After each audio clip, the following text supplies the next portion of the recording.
Yan. Muli ako, mananahan ko sa ating lahat.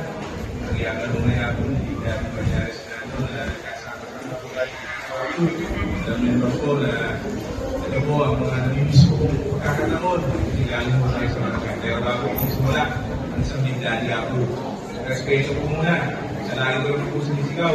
Bumibisita po ako sa inyo. Dito sa barangay Kanta-Apo.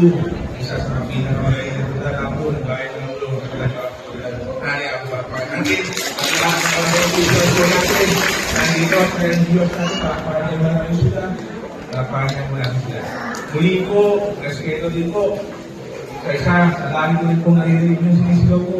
Ang isa sa pinakamabait, pinakamagaling na Vice Mayor sa Provincia ng Cagayan.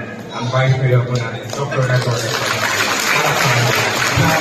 Ay, wala pa po siya ito. Nasa seminar po siya. Alakparan po natin ang isa sa mga pinakamagaling na mayor natin. Mayor, dito po, ang isa sa mga pinaka-generous po. Pagka sinasabi ko po sa 47 barangays, sa umingod ng sa Bigdali, meron na tayong generous na konsela po. Ang AZ ng bayan na po. Sana na po malakparan po natin.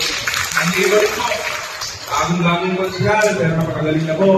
Magaling, pogi, at kasing katawan po ng isang Bigdali Apo, si Apo Basiya, Heribert Ganda na po malakparan po natin.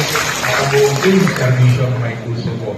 Muli, Apo, katulad ng sabi ko kanina, ito po ang naminis ko ng Barangay Assembly. Hindi ko po may tatago sa inyo na nagsimula po ang isang Bigdali sa Barangay Apo.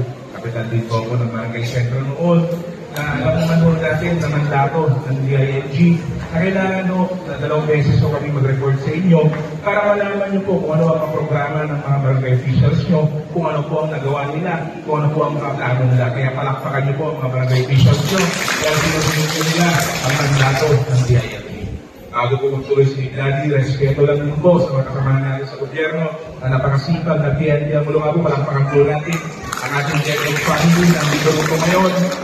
Simple lamang po ang laging sinisigaw ni Daddy Banyares na nato. Ito pong Barangay Assembly, ang leader po rito, ang mga barangay officials yun. Panahon po nila para mag-report sa inyo, para matanong nyo din po sila kung ano ang mga plano nila sa ating barangay. Kaya ang gagawin nyo na lang po, magbibigay na lang po ako ng leaflets kung ano po naman ang nagawa ng isang Big Daddy Donato mula po nung pinaupo nyo ako noong 2022. So barangay Ganda at yaman na po ay ako. Maraming salamat po sa suporta nyo kay Big Daddy Banyares Donato. Ito lang po ang tandaan nyo.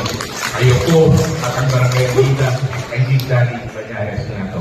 Mabuhay barangay Ganda, mabuhay po ang bayan ng Mulong. God bless.